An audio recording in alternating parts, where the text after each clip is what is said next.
Hello and welcome to another book review video. Today's book is The Islamist by Ed Husain.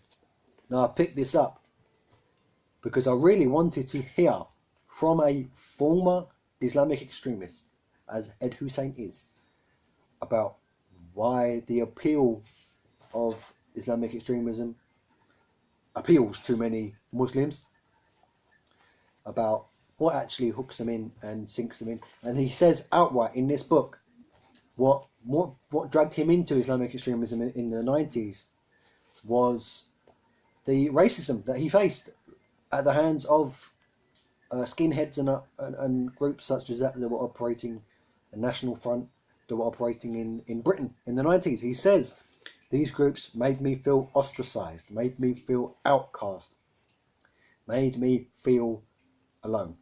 And then along came a couple of people in his local mosque and in his local community that took him under their wing, taught him all the lovely words of Allah. Obviously, he was a Muslim before this, but they taught him different scriptures, different faith, and they twisted his belief and made it an extremist one. And he says outright, it was the racism that was the catalyst.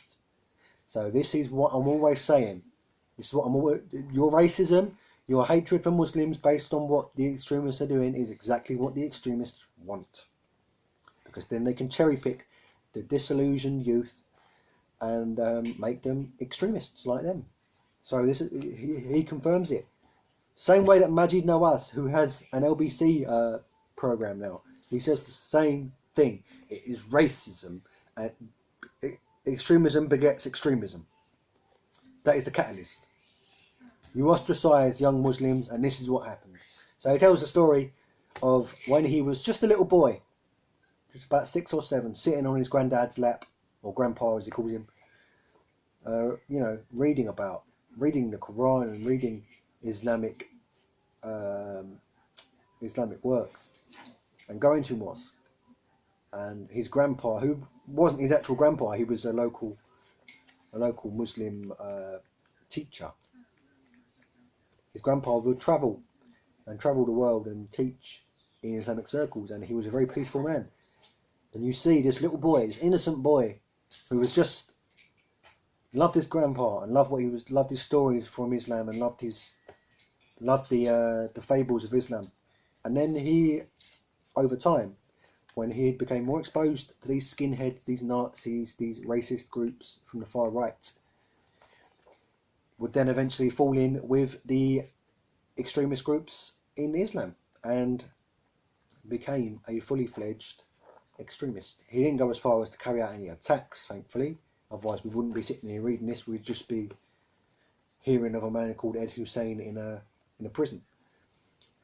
But he then goes on to explain how he came out of extremism, how a friend of his was murdered, and that's what turned him away from Islamic extremism. He realised this is what's going to happen. This is what this ideology is bringing my way. So I need to get out, and he got out, thankfully. And he now teaches. He's still a Muslim, but he now teaches anti-extremist classes, anti-extremist lessons in universities and things like that, and writes columns and things. So it's a very, very interesting narrative.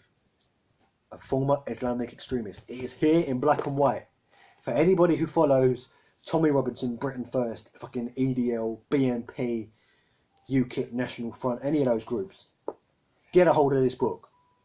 You lot more than anyone. Get a hold of it and read it. If you can buy Tommy Robinson's fucking shit rag, you can buy this and hear the words. Why is terrorism happening? Why are ISIS and groups like that on the rise? Read and find out. Thanks for watching. I'll see you in the next book review.